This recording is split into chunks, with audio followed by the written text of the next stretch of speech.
Hola Antonio, ¿cómo andás? ¿Cómo anda, Oscar? ¿Cómo te va? Bien, Vamos a ¿me escuchás? esperar unos minutos. Sí, eh, obvio, ¿me escuchás bien? Solo sí, para te chequear escucho el perfecto. sonido y el audio. Perfecto, te escucho. Perfecto, te Bueno, escucho bárbaro. y vamos, Voy y a te buscar veo el mate. perfecto también. ¿Ah? Bueno, pues voy a buscar el mate entonces. Me quedo acá Dale, conectado. dale, vamos a esperar unos minutos. Tenemos cerca de 90 personas inscritas y hay que esperar el acceso. Normalmente No, entra un obvio, 20, un obvio. 30%, que se demoran Está un poco bien, siempre para acceder, así que de ahí arrancamos está con todo. perfecto. No, vos manejalo tranquilo. Yo me quedo conectado con la cámara y el micro apagado, Dale, pero dale. tomemos esto de prueba de Sí, sonido, señor. si querés. Sí, señor. Dale, Dale, ahí voy. dale. Gracias. Nos vemos. Chao, chao.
Buenas tardes a todos. En unos minutos vamos a estar arrancando. Bien, así que en unos minutos y arrancamos. Muchas gracias por estar participando. Yo creo que estoy seguro, no creo que va a ser una charla muy, muy buena esta que estamos para empezar.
Bueno, buenas tardes.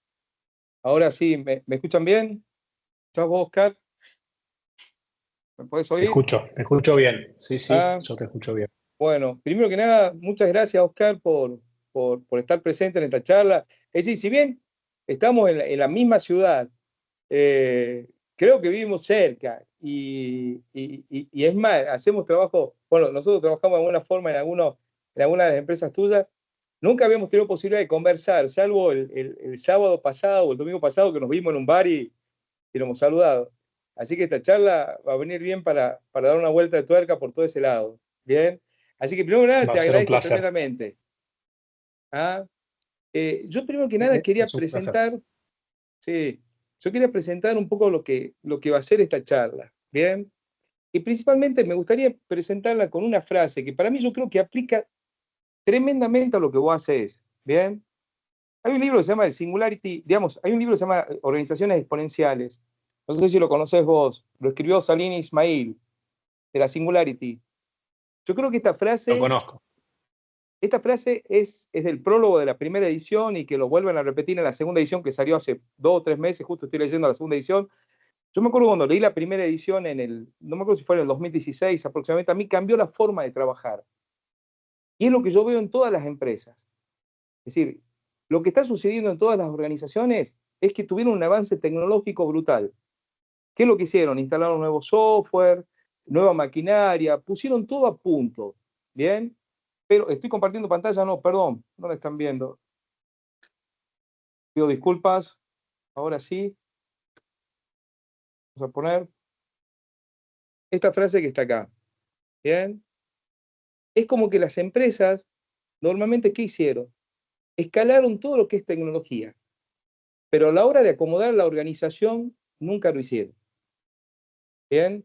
Y hoy tenemos que hay empresas que están buscando trabajar en tiempo real, tener información en tiempo real para poder adaptarse a todo lo que es el modelo de negocio nuevo y no lo pueden hacer. Justo esta mañana estaba hablando vos capaz que lo conocés, uno de los hermanos de Cobb, que son los dueños de la Argentina. La Argentina, a lo que no son de Tucumán, es una fábrica de Europa, bueno, ellos dicen que ya son una firma nacional que tiene alcance nacional.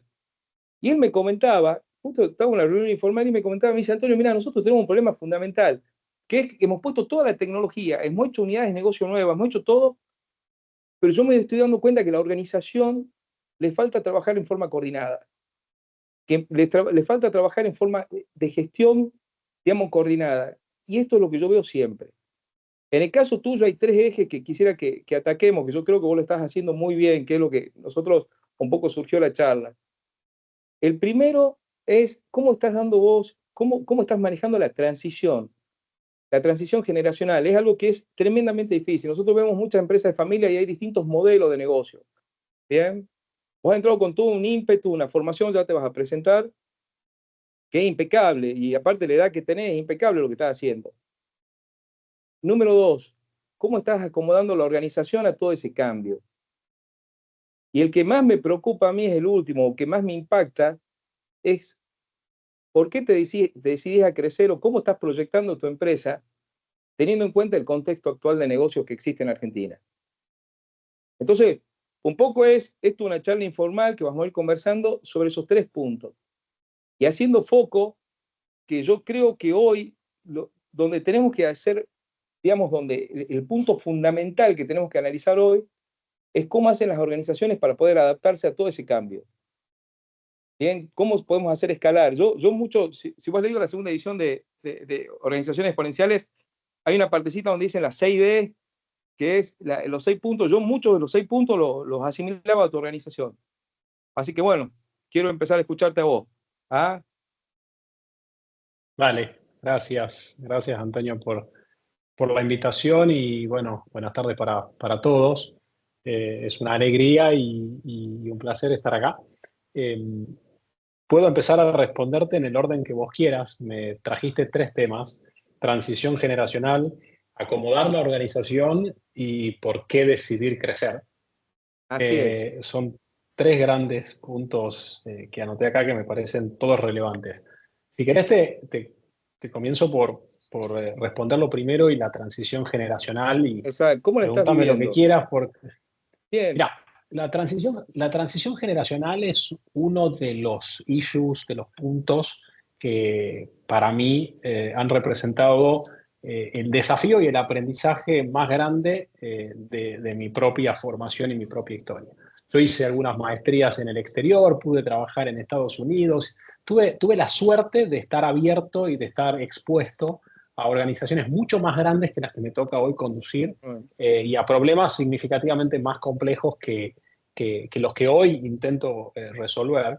Y eso me dio una mirada macro sobre realmente el valor relativo de las cosas, distinto a cuando uno tiene la mirada solo en la compañía. Digo, las empresas familiares, que son más del 75% de la Argentina, tienen una gran oportunidad, porque son la fuente de crecimiento económico principal de nuestro país, pero al mismo tiempo tienen un enorme desafío que es pensar fuera de la caja, mirar cosas desde otro lugar.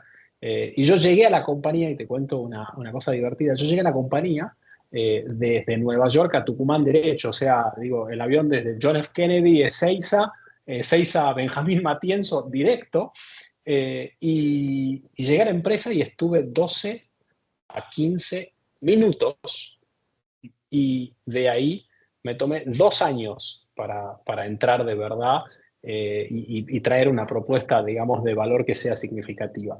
Y la transición generacional fue el primer punto. Digamos, en este sentido hemos vivido protocolos. Digamos, hoy la compañía, por de alguna manera impulso o por sponsor mío personal dentro de este proceso, porque yo creo profundamente en la estructura de la transición generacional como la condición necesaria para que cualquier compañía razonable de Argentina que tenga un formato tradicional y familiar se proyecte para crecer en un formato profesional. Le planteé 3 o 4 puntos. Primero, un protocolo familiar que proteja, regule e identifique, digamos, los derechos y las obligaciones de los socios, que en este caso serían la familia. En otro caso, en otro sentido, un pacto de accionistas para quienes realmente estén dentro de la compañía, que no necesariamente es toda la familia, porque a veces no lo es, y pueda regular su forma de trabajar.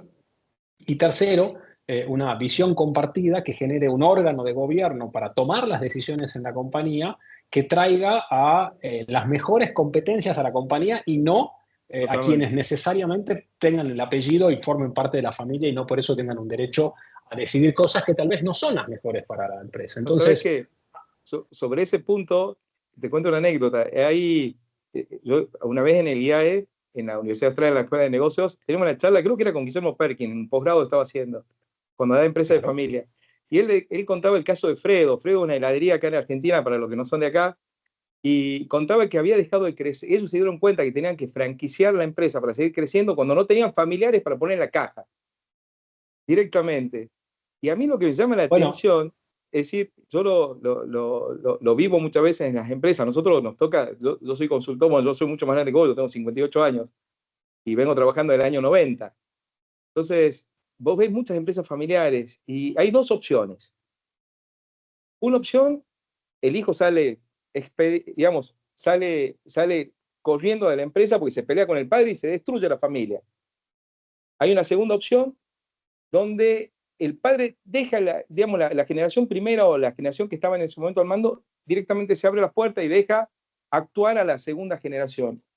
Y hay una tercera, que hay un cogobierno, que era el que comentaba Rodolfo Divaco en la charla anterior. Él contaba que él tenía su escritorio al lado de su padre y trabajaba de esa forma. Entonces, yo no sé cómo fue en el caso de ustedes. Primero, pues nada, se ve que no ha salido corriendo, primer punto. Pero yo veo que hay una impronta totalmente distinta en la empresa. Entonces, eso es muy difícil hacerlo.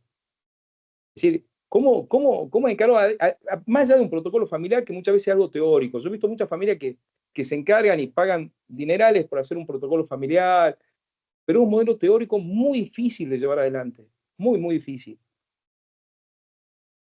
mira, la base para que esto funcione tiene que ver con entender con mucha claridad, Antonio, que quiere la familia accionista sobre todas las cosas.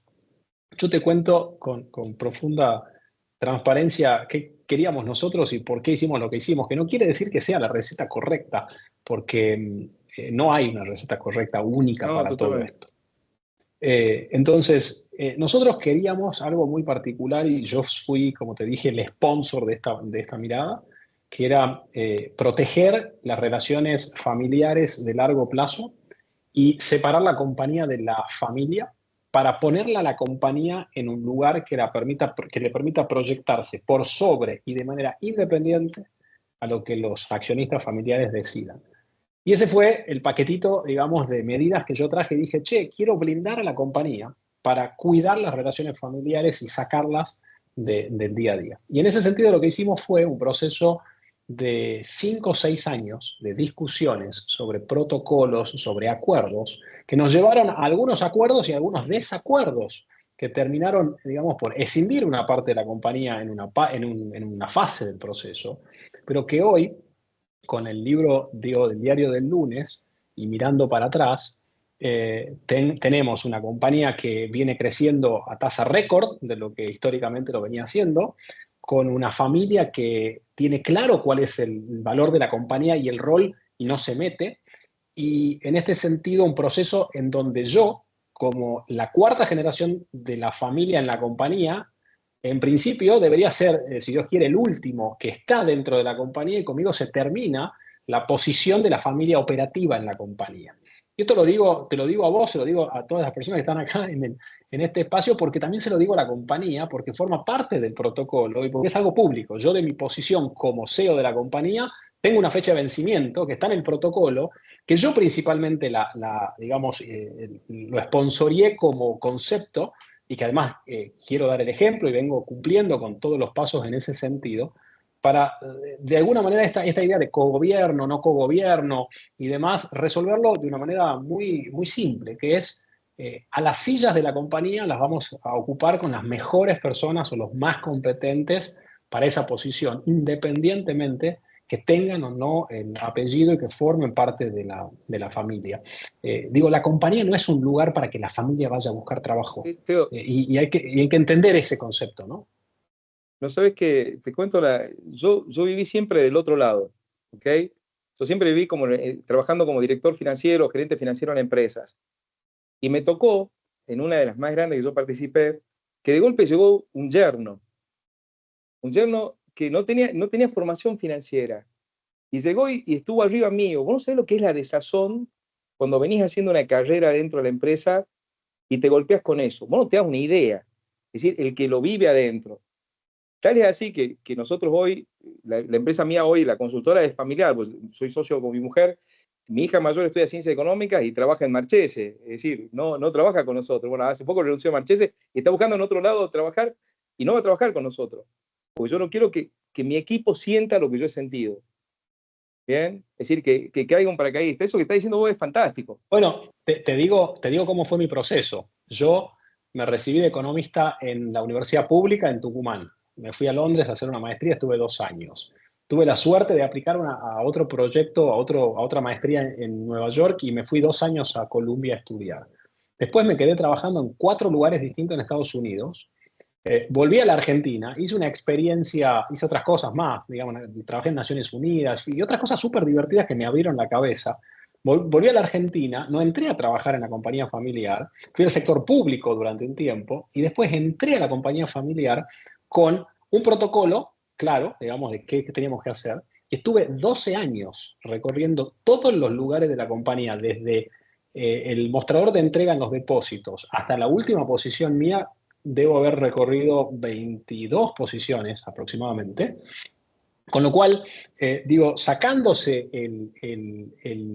digamos, el valor profesional que uno crea que le puede, digamos, agregar a la compañía y entendiendo que el apellido no te da ningún derecho, sino una enorme obligación de dar el ejemplo y de empezar entendiendo la compañía con muchísima humildad, recorrí un proceso que me encantó porque hoy a mí nadie me tiene que decir cómo son las cosas en el negocio de Tartagal, porque créeme que con cierta profundidad y con cierto grado de certeza entiendo lo que puede llegar a pasar y lo que no.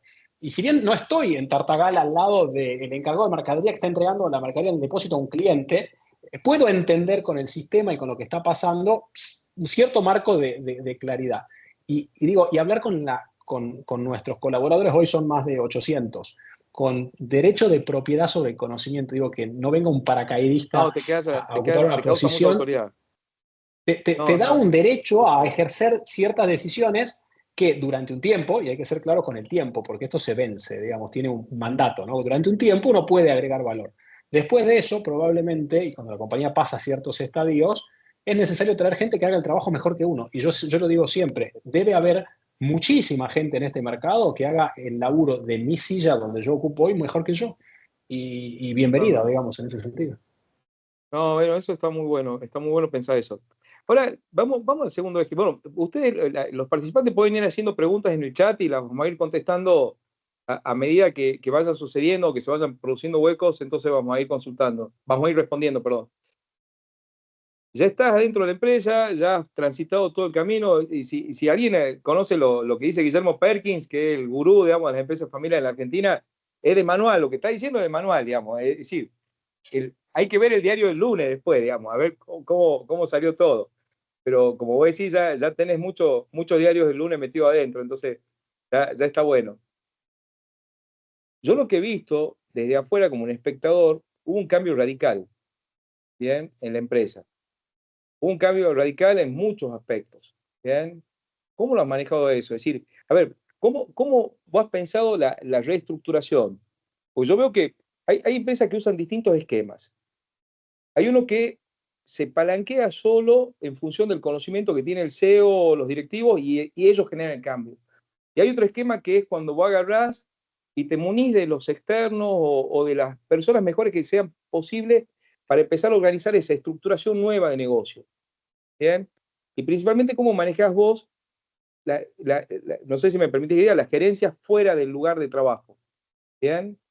Es decir, cómo, yo quiero un poco que, capaz que estoy diciéndolo medio desordenado, es decir, un poco, pero quisiera ver cómo lo has pensado ese proceso y lo estás llevando a cabo. Voy a responderte desde lo macro a lo micro, es decir, Bien, desde lo general a lo particular. Primero, lo que hice fue hacer un plan. Y es muy simple, pero me pregunté dónde quería que la compañía pudiera estar en el 2030. Y ese fue el marco. Dije, 2030 es mi foco, mi línea objetivo. No pensé después del 2030 en términos de plan. Sí pensamos la compañía a nivel estructural los próximos 100 años, como estructura, como gobierno, como larguísimo plazo, pero el plan y mi gestión la llevé como objetivo el 2030. Eso tenía una serie de razones, que no es solamente que el 30 es un número redondo y cerrado y parece como que se termina una década, sino que había una lógica de cantidad de tiempo para hacer determinadas cuestiones y armamos un plan. Lo segundo que hice fue buscar dos cabezas externas en la compañía, en este caso una argentina y una inglesa, que me acompañen a pensar y a desafiar mi pensamiento de cómo llevarlo a la compañía hacia ese lugar. Y empezamos a delinear un proceso de transformación que le pusimos con un nombre y un apellido Univer 2030 y que tiene todo una serie de ejes. Y dijimos, vamos a trabajar en todos estos ejes con este timing, atendiendo primero a este, después al segundo, después al tercero, y haciendo un proceso de maduración evolutiva agresivo, porque, digamos, yo la verdad que quería hacerlo con cierta vehemencia, velocidad y una serie de cosas, porque esto es como cruzar un río, digo, no te podés quedar mucho tiempo en el medio, porque es peligroso, y más en la Argentina, donde tenés el vaivén económico y el zigzag, digamos, de la macroeconomía, ah, hacerlo perdón lo que más te rápido interrumpa. posible, pero ¿Podés, posible. perdón que te corte ahí? ¿Podés ponerlo en contexto? Porque hay mucha gente que quizás no conozca Univer. ¿Podés poner en contexto cuántas empresas son y algún dato que puedas dar en Bueno, cuanto al número de empleados o sí, bocas de sí, expendio que tenés? Es dale, decir, para que sepan el volumen de lo que dale. estamos hablando. Porque que es muy importante, porque vos lo estás contando como que todos conocemos Univer y yo creo que tiene mucha más trascendencia si contás un poquito.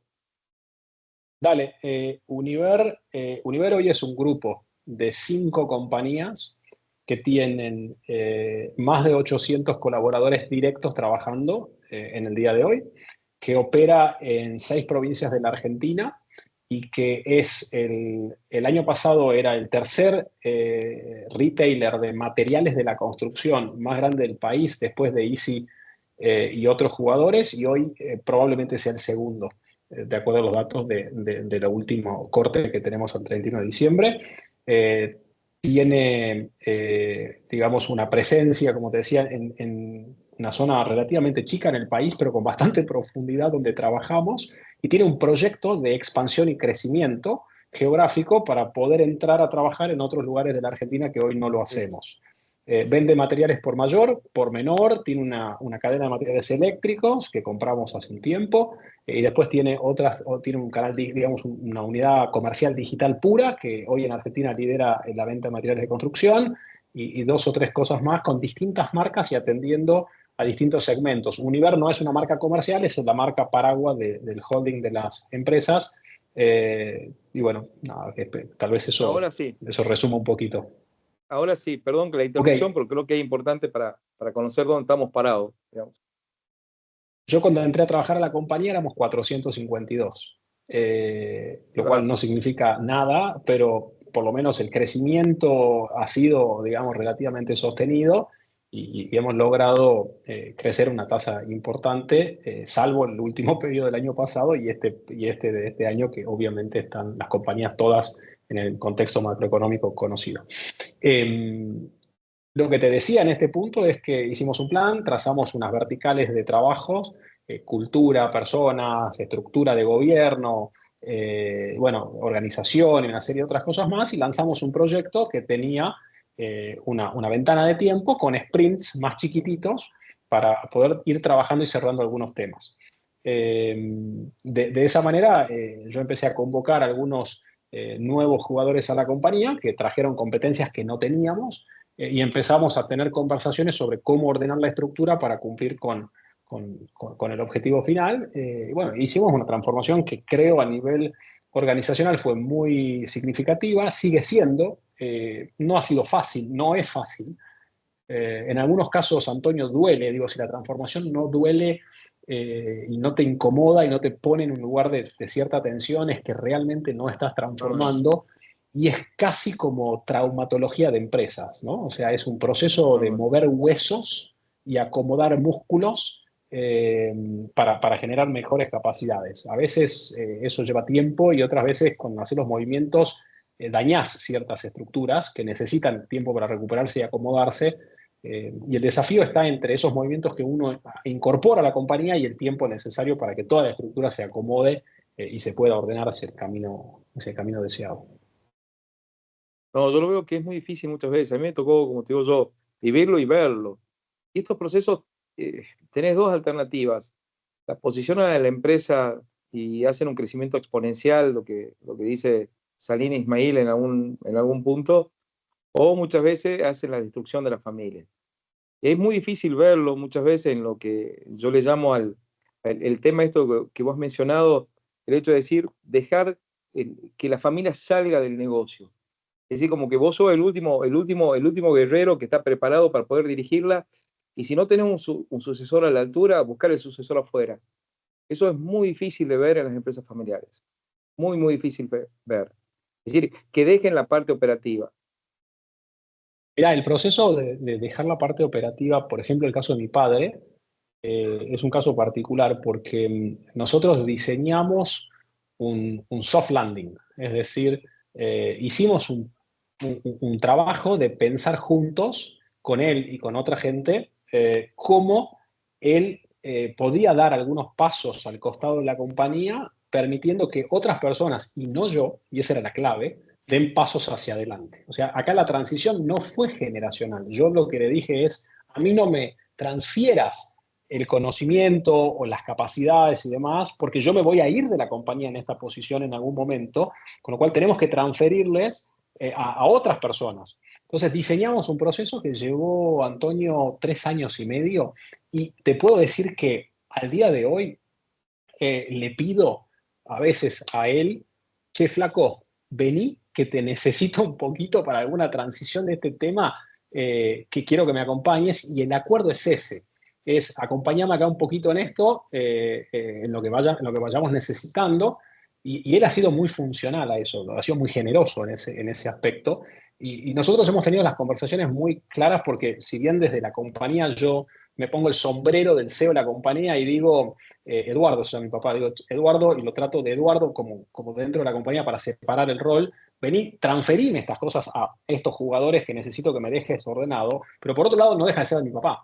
Y cuando me pongo en el rol del domingo al mediodía en el asado y le pregunto y le doy un beso y lo abrazo y pregunto cómo está, y bueno, obviamente que tengo la mirada che, cómo lo estás viviendo el proceso y qué pensás. Y Pero ahí, bueno, ahí está, esa es la es el pregunta que te juego, quería ¿no? hacer. Esa es un poco una pregunta que te quería hacer al último, pero ya que vos has hablado de eso, es decir, ¿cómo viví la relación con tu papá? Es decir, porque como te digo yo, Rodolfo me impactó, Divaco, cuando dijo que cuando él era chico le preguntaban en el colegio qué quería, cuál era el héroe de él, y él decía, es mi papá. Ojo, no lo conozco personalmente, Rodolfo, digo, pero es diametralmente opuesto a vos desde el punto de vista de formación, de todo. Pero el proceso, la cabeza, lo que me está diciendo vos es más o menos similar. ¿Bien? Y como te digo yo, A ahí, ver, ¿cómo lo sentías a tu viejo, a tu papá, trabajando al lado tuyo en todo este proceso? Es decir, ¿cómo es la relación ahora? ¿Y cómo pensás mirá, vos que va a ahora ser? tengo, te cuento cómo lo vivo con absoluta intimidad. Te cuento, digamos, el rol padre-hijo o papá-hijo. Eh, tengo la mejor relación que tuve, digamos, en toda mi vida con mi papá la tengo ahora. O sea, en el tiempo, mi mejor momento de relación lo tengo ahora. Y pasan dos cosas. Yo le dije en algún momento, en una conversación muy seria, le dije, mira, yo quiero ser tu hijo y no tu socio. Y esa es una diferencia muy importante. Con lo Totalmente. cual, cuando me das a elegir, si tuviera que elegir algo solamente y tuviese que elegir una de las dos, me quedo solamente con ser tu hijo y no me interesa la compañía para ser tu socio. Con lo cual, o de alguna manera lo que te pido es que ordenemos las cosas para que seamos una de las dos y no las dos. Y ese fue el mandato inicial cuando yo llegué a la compañía. Y con mis hermanos fue igual. Dijimos, vamos a ser socios probablemente durante un tiempo y con mis primos, cuidando la relación familiar, con lo cual nos vamos a ir de la compañía para no estar trabajando de manera conjunta y poner a las personas idóneas ahí. Con mi papá hoy tengo, como te decía, la mejor relación que tuve en la historia de mi relación con él. Nada, me fui a correr la maratón el año pasado en Nueva York y le digo, che, papá, ¿querés venir? Dice, vamos, antes no hubiese venido conmigo nunca, se hubiera quedado en la compañía trabajando, no sé qué. Dice, dale, vamos, qué sé yo, te acompaño. Desde otro lugar, logré un acuerdo con él muy importante de cómo cuidarlo en la transición para que él, digamos, no tenga un corte abrupto de, che, desde mañana no sé qué hacer de mi vida. Él toda su vida hizo esto que es la compañía, trabajó 45 años exclusivamente a esto, dejó su carrera profesional por esta compañía, le dio la vida completa, digamos, de full time a todo lo que hoy es y lo que nos trajo hasta acá. Y después tuvo la inteligencia, amabilidad, generosidad y, no sé, digo, un montón de otros atributos para explicar un acto muy importante que fue desprenderse de las acciones en vida. Y nos dijo a los chicos, a los hijos, ustedes, ¿qué carajo quieren? Nosotros les explicamos a los dos, a mi padre y a mi madre, y tuvieron la generosidad de permitirnos llevar, digamos, a la práctica algo que queríamos hacer y que hoy nos pone en una condición de relación completamente distinta a la que teníamos antes. Yo trabajé con mi papá casi 12 años, pero jamás reporté con él. Jamás reporté desde el punto de vista de una evaluación o de una rendición de cuentas, y eso era parte del diseño del protocolo. Y el día que nos acercamos mucho en términos de posibilidad de trabajar conjuntamente y de tomar decisiones, establecimos un pacto y un acuerdo de ciertos tiempos para, como vos decías, co-gobernar la compañía, pero con un margen, ¿no? O sea, con una fecha de vencimiento. Y ahora también tengo la fecha de vencimiento yo mismo solo para transferirle esa posición a un tercero y poner a alguien mucho más competente que yo en esta silla y que seguramente lo va a hacer, lo va a hacer al trabajo brillante y ojalá encuentre a esa persona pronto, porque las transiciones también son difíciles y Totalmente. yo tengo una responsabilidad también de hacer ese buen trabajo como él hizo conmigo con la persona que venga. Y tener esa claridad, digamos, de que esto no es para siempre y de que las cosas tienen vencimientos y de que hay gente más capaz que uno para ocupar las posiciones, es algo que él me dejó a mí. Él me lo hizo saber con mucha claridad. Y yo lo tengo incorporado acá en el chip en la cabeza de no creerse que por ser accionista sos el más idóneo para ejercer ciertas posiciones. No, Eso es una totalmente. mentira. Pero muchas veces no Una se mentira. piensa que es el más idóneo, lo que se piensa que es la persona de confianza. Entonces yo muchas veces les digo a las empresas, decir, muchas veces dicen, no, pero yo tengo que poner a alguien en la familia porque si no me van a robar, dice, o si no, no van a hacer bien las cosas.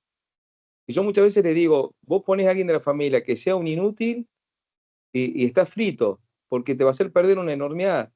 O cuando te ponen un yerno, es decir, cuando te ponen un yerno o algo por el estilo, que después se separa eso, me acuerdo que no fue, hace Perkin u otro profesor, no me acuerdo bien, creo que era Fernández, que nos decía, ¿qué haces vos si te ponen un yerno en el directorio y de golpe se separa de tu hija?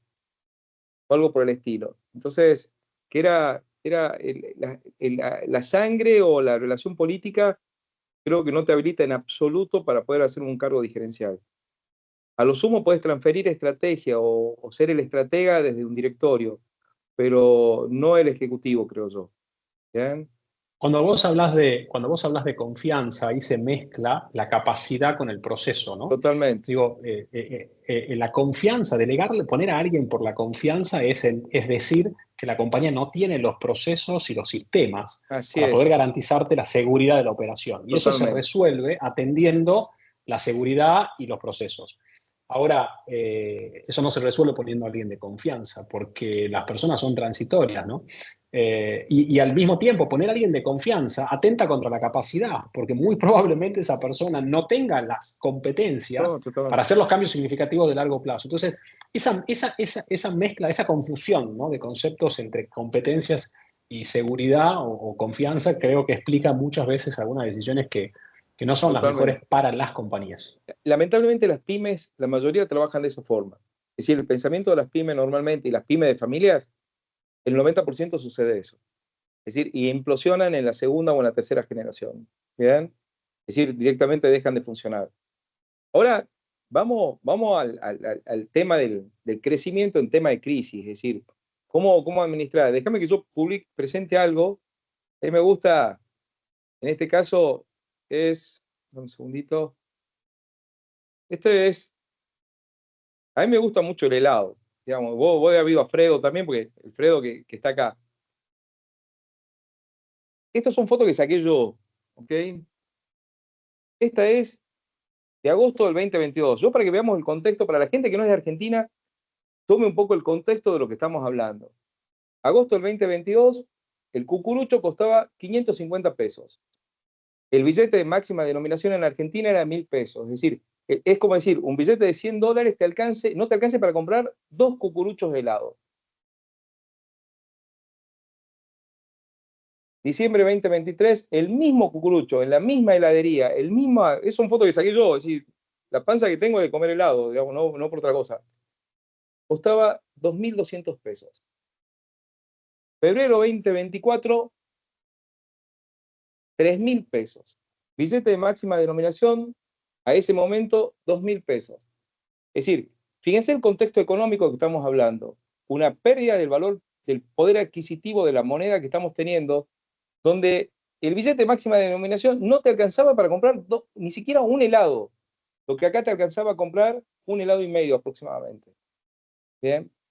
Hoy estaba revisando el índice Big Mac, el publicado en diciembre del 2023, y ponía el eje de Argentina para ver desde el 2000 a 2023 cómo se había comportado la moneda con las distintas depreciaciones. En ese contexto, ¿bien?, ¿cómo te animás a crecer o cómo es que vos planificás ese crecimiento? Porque aparte me imagino que vos debes tener, dejo de presentar esto, debes tener, por un lado, por ejemplo, es decir, la disparidad esta, insumos importados, muchas cosas importadas, que tienen un tipo de inflación, un tipo de depreciación del dólar o de la moneda, tenés un mercado local que corre a una velocidad totalmente distinta, ¿bien? Y que es impredecible. A ver, hay que separar en la respuesta varias cosas. La primera, e insisto con esto, es necesario tener un, un plan que tenga claro a dónde querés llegar, porque vientos o movimientos de la economía para un lado y para el otro siempre vamos a tener. En Argentina son mucho más amplios que en el No, resto del mundo. yo tengo algunas compañías en Estados Unidos y puedo de alguna manera siempre hacer un razonamiento entre cómo piensa uno allá y cómo uno piensa acá y qué piensan los funcionarios allá y qué piensan los funcionarios acá. Y la verdad que la realidad es distinta. Por eso digo, no hay que sacar el contexto, pero hay que tener una planificación clara y el objetivo bien preciso de qué querés lograr. Lo segundo es que Argentina es un país, Antonio, en mi mirada, que tiene una gama de oportunidades para hacer negocios que otros países no tienen. O sea, así como tiene toda esta, de alguna manera, complejidad que acabas de mostrar muy bien y que si te digo más, te tengo que agregar algo, vas a comer a algún lado y pagás con los billetes de 1.000, y es como ir a Estados Unidos y pagar con billetes de $1. Así es, Entonces, tal como si cual. yo digo, yo viajo a Miami una vez cada 20 días a trabajar y jamás se me ocurre en la cuenta del restaurante pagar, no sé, digo, $25 con 25 billetes de $1. Se me van a reír. O sea, la moza me va a preguntar, che, ¿qué hiciste? ¿Rompiste el chanchito? Y acá vamos a comer, pagamos 25 lucas con 25 billetes de 1.000 y está perfecto, porque son, digamos, no hay tantos billetes de 2.000 como vos decís. Lo más natural es que se lleven los billetes de 1.000. Así Sacando es. eso entre paréntesis, que no es menor, porque es un hecho relevante que describe una serie de condiciones, Argentina tiene un nivel de oportunidad en el mercado que no tienen otros países desarrollados, por el mismo hecho del subdesarrollo. Digo, el desarrollo va achicando los niveles de oportunidad, va Sí, elevando los totalmente. niveles de competencia, y acá hay oportunidades que tienen atado un nivel de riesgo mayor. Entonces vos me decís, che, ¿cómo creces? Mira, mi ecuación es muy simple, es bien económica. Yo soy economista de formación. Es la matriz de riesgo-beneficio. Argentina tiene mucho más riesgo y potencialmente más beneficio que otros países desarrollados que tienen mucho menos riesgo o más controlado y muchísimo menos potencial beneficio porque las oportunidades son más chicas. Ahora, entendiendo eso como tal, el próximo paso es diseñar o por lo menos setear un plan de corto que te permita zigzaguear o de alguna manera poder maniobrar sobre la macro. Yo para el año pasado, Antonio, hice en la compañía 4 presupuestos. 4. O sea, revisé el presupuesto de la compañía anual, yo lo arranco al proceso de presupuestación en diciembre y te diría que el 10, 12 de febrero tengo el presupuesto del año armado.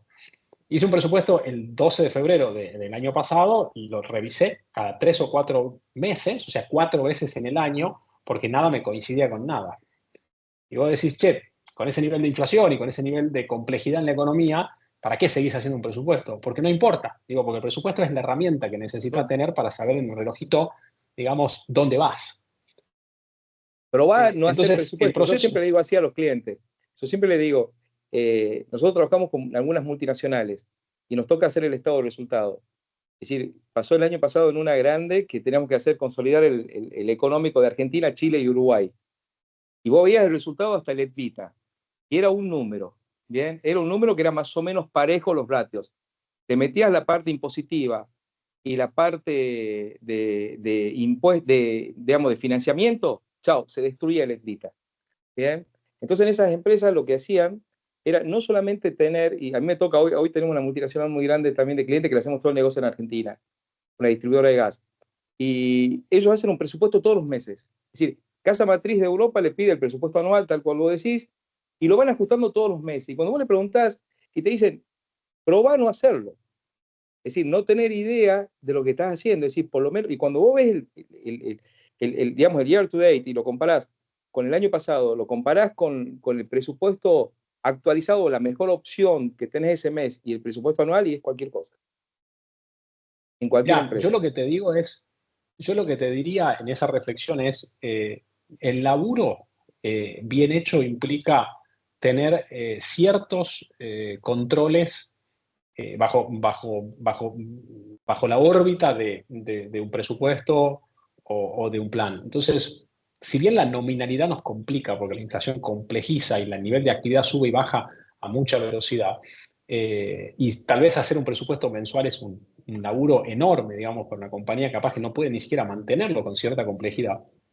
Tener una dinámica de revisión muy disciplinada y metódica de esas variables claves es la única manera de Totalmente. zigzaguear estas curvas. O sea, la velocidad, Antonio, en mi mirada, la velocidad del cambio en la economía desde noviembre hasta hoy, la profundidad de las medidas que se tomaron y del impacto que tienen en la microeconomía del día a día nuestro.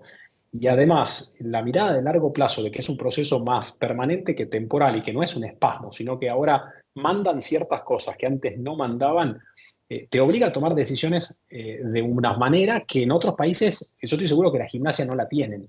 Con lo cual, le pongo ciertos atributos a manejar una compañía en Argentina que con cuidado y con capacidad de respuesta y con las antenas, digamos, bien atentas, se pueden seguir haciendo cosas buenas. Lo más peligroso es hacer lo mismo cuando las cosas cambian. Y como acá las cosas cambian rápido, la capacidad de adaptarse rápido es el eje principal que yo te diría debería tener cualquier empresario o empresaria argentina para manejar una compañía que quiere escalar y crecer en un contexto difícil o turbulento o por lo menos movedizo. Pero las oportunidades que existen acá no están en otro lado del mundo.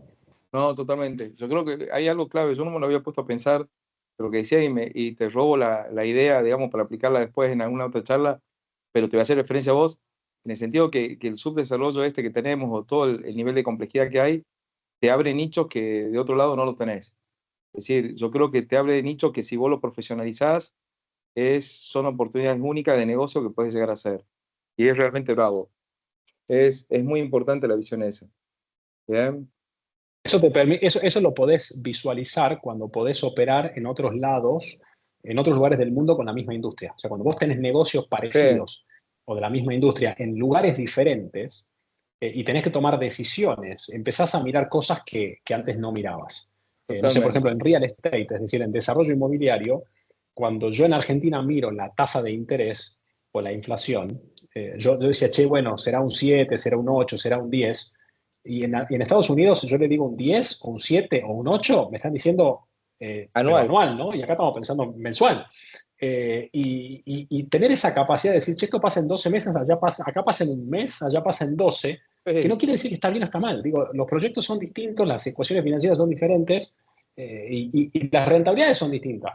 Pero bueno, administrar el riesgo-rentabilidad es una tarea de cualquier ser humano que quiera hacer negocios, no, no es otra la ecuación. Yo creo que nos da una cintura que en otros lados no la tenés. Yo creo que nos da una cintura para hacer negocios. A mí esa comparación, como decís, de la misma industria nos tocó en una editorial que tenía oficina en Chile y en Argentina. Ahí aprendimos, esto fue en el 2020, 2021, nos tocó hacer el análisis comercial de los dos lados, me acuerdo. Y cuando hacíamos el análisis comercial, vos veías las tasas de crecimiento en ventas que tenés en la Argentina con respecto a Chile, eran monstruosas.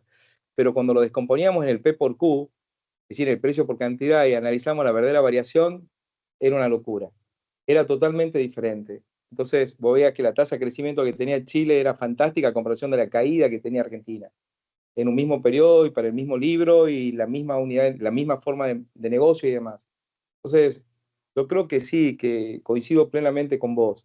Bien, en ese sentido. ¿Y qué indicadores usáis? ¿Y cómo hacés ese presupuesto?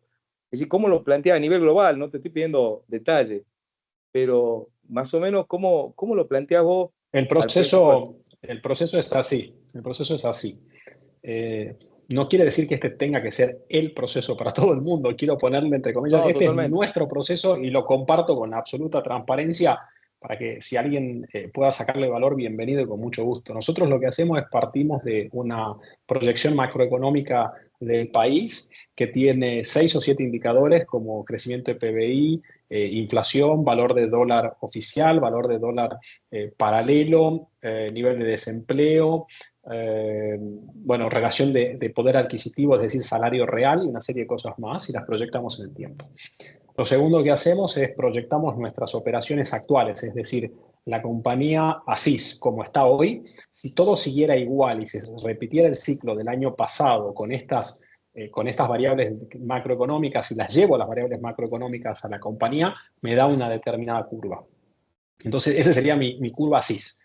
Y el segundo proceso, que viene después, que es el más difícil, es decirle, che, este año, ¿yo cómo quiero que sea mi compañía? O sea, digo, ¿cómo quiero que sea mi curva? Pues yo me quedo con la curva que me da el modelo del mercado aplicado a mi compañía, lo único que voy a hacer es ir a donde el viento me empuje. La pregunta es, ¿qué quiero hacer yo para cambiar esa curva? Entonces diseño mi curva y empiezan a aparecer algunas iniciativas para decir, bueno, acá vamos a hacer esto, acá vamos a abrir una tienda, acá vamos a hacer tal cosa, acá tal otra, y quisiera que mi curva sea de esta manera. Y ahí aparece el plan de trabajo, de ahí se derivan las iniciativas de la compañía y la compañía sabe qué tiene que hacer.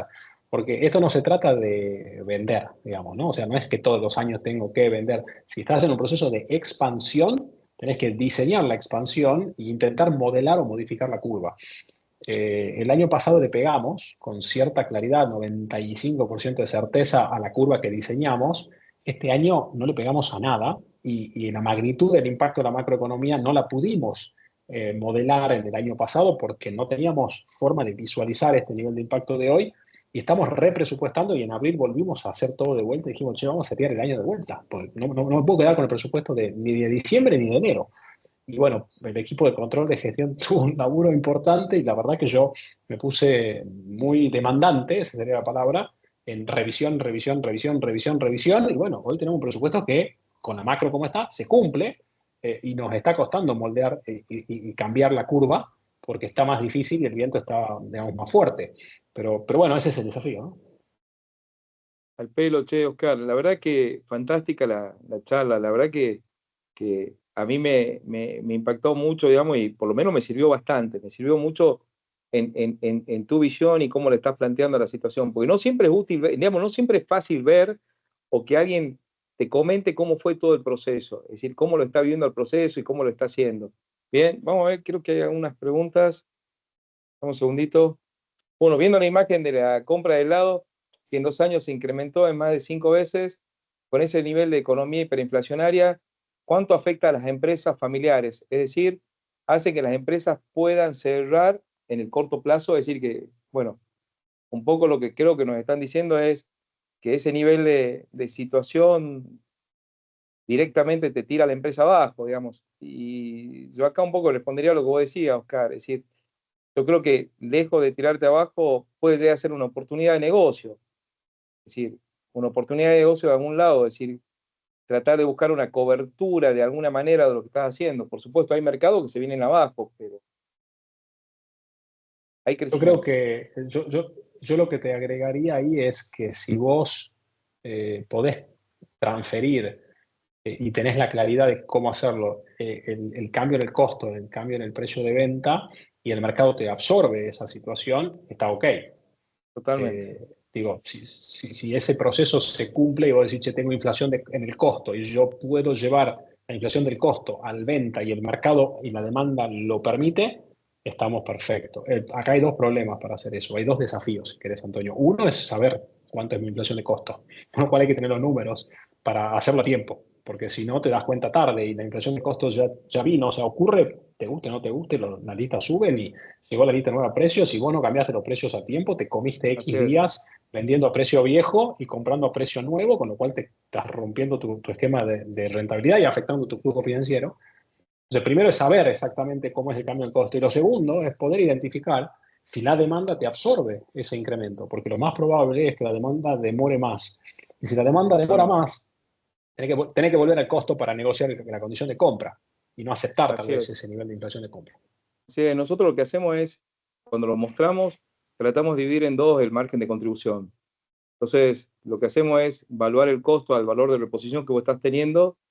Y ese para mí es el verdadero margen comercial, pero el real tuyo es cuando lo has comprado vos, y eso lo ponemos directamente como resultado de tenencia. Entonces, Correcto, es que comparto. discriminándolo en dos lados, de alguna forma lo puedes mitigar y bueno, y estar atento a lo que está pasando en la demanda y la oferta de la competencia, porque también te puede pasar que la competencia no se acomode y haya que levantar el pie del acelerador y salir del negocio, porque si no te fundís. Entrar a una guerra de precio Correcto. puede ser bastante complejo. ¿Ah? Una reflexión final, Oscar, con respecto a qué le diría a tu papá. Es decir, hoy por hoy, es decir, un poco, si bien ya lo habías dicho antes, pero a mí me interesa esa reflexión. Es decir, me ha gustado eso del abrazo el domingo cuando están haciendo el asado. Es decir, pero yo me interesaría ver, yo quisiera estar digamos, a mí me pasa, y yo muchas veces hablo con mi mujer, que es mi socia, y cuando la vemos a mi hija, que está, digamos, yo tengo mis tres hijas, están en la universidad, hay una que sigue la misma carrera de nosotros, que es la más grande, Amparo, y yo digo muchas veces, a ver, se me cae, se me caerían los pantalones de verla trabajando en lo mío, pero por otro lado tuvieron aquí lo poner. Aparte, ojo, nosotros somos cuatro gatos locos a comparación de 800 personas que vos tenés a cargo y demás. Es decir, todo el imperio que tenés vos. o tienen ustedes en la empresa. Pero, a ver, ¿cómo te lo imaginas a tu viejo y a tu papá y en todo esto? Es decir, ¿cómo es el diario del lunes de acá a 10 años? O todo este proceso, ¿cómo lo vas a vivir? ¿Cómo lo estás pensando? Porque veo que lo disfrutás. Mira, yo lo disfruto un montón. eh, lo disfruto un montón. Para mí digamos, es una de las personas más influyentes hoy en el éxito de estas transiciones y probablemente sin él todavía saberlo de fondo, porque estoy seguro que el nivel de conciencia de las cosas que él impulsó y decidió hacer todavía no han tenido en el lapso de tiempo desde que se tomaron las decisiones hasta hoy la capacidad de impactar como en el futuro probablemente definan y ojalá Dios quiera se cumpla lo que hemos proyectado. Pero yo lo que le diría es que, o lo que le digo, ni siquiera le diría, le digo hoy, o sea, se lo digo siempre, se lo digo habitualmente y se lo digo también a los terceros y en la compañía. Él ha tenido un acto de mucha valentía, de enorme generosidad y la compañía, desde el lado organizacional, seguramente está profundamente agradecida por blindarla para el futuro y darle una claridad que antes no tenía. Y nosotros, sus hijos y hoy los accionistas y el resto de los accionistas, tenemos de alguna manera una obligación con él de honrar esa decisión que lo hizo a una edad relativamente joven. Antonio tiene 62 años, él no tiene 95, digamos, ¿no? O sea, es una persona activa que salió de la compañía y se fue a Ditel, a Buenos Aires, a estudiar finanzas, que buscó otras cosas para hacer en su vida y nos acompaña desde un lugar distinto con una generosidad y un acto digamos, creo que es un acto de amor por la compañía, que no tiene que ver solamente con la familia y los hijos, sino con eso que construyó de poder dar un paso a tiempo y de hacerlo relativamente bien. Ojalá se cumpla lo que él ha planificado y lo que hemos acordado, pero esa capacidad de moverse a tiempo y de además permitirme a mí aprender de él lo mismo. Y yo lo tengo impregnado porque lo digo todo el tiempo. Digo, yo me voy a ir en algún momento, alguien va a venir mejor que yo a hacer este trabajo. Digo, ese tipo de cosas, de entender las zonas de incompetencia y de valorar la competencia de las distintas personas, no es muy habitual. Y yo creo que ese es el principal aprendizaje que, bueno, nada, yo me llevo y tengo para con él. Y ahora, ¿cómo es el Oscar Berkovich fuera de la empresa? En el sentido, ¿cómo te ves vos dentro de 10 años? Porque esto me surgió recién ahora pensar, que si no la tenía planteada, hacerte la consulta esta, pero ya vos me das pie. Es decir, vos venís con digamos, has tenido exigente, la parte educativa la has tenido hiper exigente, porque no cualquiera te hace 2 maestrías en Inglaterra, en Nueva York, después venir a estar trabajando en empresas mucho más grandes, como vos decías, y ahora venir y encarar todo este proceso de cambio que es tremendo, brutal en el grupo de ustedes, y vos me decís que querés salir, digamos, en un futuro vas a estar saliendo. Bueno, y ahora, ¿cómo te ves reinventándote en ese punto? Es decir, ¿cómo vas a bajar el nivel de Hay un, adrenalina o encarar cosas nuevas? No creo bajarlo porque lo llevo impregnado en la piel y lo disfruto un montón. No me concibo de otra manera que eso. No, yo me levanto a las 4:30 de la mañana todos los días, trabajo hasta tarde en la noche, entreno mucho para correr porque me gusta correr maratones, viajo para atender las cosas de los negocios y me gusta estar en las tiendas y cerca de las cosas. Le pongo mucha energía y disfruto mucho lo que hago. Pero hay un plan de vuelta y una serie de pasos proyectados para todos los que ocupamos distintos roles en la compañía, familiares y no familiares, y ciertos acuerdos para que eso ocurra. El próximo movimiento mío es, estamos ya operando y yo como CEO le estoy rindiendo cuentas a un board de directores no familiares, no ejecutivos, de afuera de la compañía, que nos reunimos cada 60 días. La próxima reunión de directorio es en Salta el 26 de junio y yo voy con el sombrerito del CEO a rendirle cuentas a un directorio que me pregunta y me toma examen. Y estoy haciendo el ejercicio como lo hice toda mi vida, que quiero hacer yo del otro lado después cuando me toque sentarme en otro lugar. Y mi próximo paso es ese directorio. Pero no me apuro, digo, tengo que hacer un montón de cosas en mi rol actual, tengo que cumplir ciertas metas y objetivos que tengo en un plan, tengo que seguir aprendiendo lo que me toca hacer y cuando sea el momento, probablemente sea ese mi lugar y aportaré valor desde ese espacio. y así en el resto de las compañías también hay un proceso. No me preocupa para nada, o sea, no es algo que me quita el sueño, Antonio, no es algo que yo piense, che, ¿y qué hago mañana y si me voy y demás? No, la verdad que disfruto mucho lo que hago, hay una planificación que a veces se cumple, un poco más, un poco menos, como todo, ¿no? Digo, la hoja de ruta del Sí, avión, tal vos cual. decís algo de Tucumán, voy a Buenos Aires, el 95% del tiempo el avión está fuera de la hoja de ruta, pero está muy cerquita y llega digamos, y sale en principio en horario y cumple con el tiempo de vuelo, pero no perfecto, ¿no? Digo, entonces tampoco es la búsqueda esa perfecta de la Sí, tal cual. planificación, pero sí tener una ruta de saber cuáles son los próximos pasos y ir preparando la cabeza y todo para eso. Pero la verdad es que creo que el próximo paso es el board. Hay una última consulta acá. Oscar, ¿cuál ha sido el mayor desafío que consideras que han pasado o tenido en el proceso de transición familiar?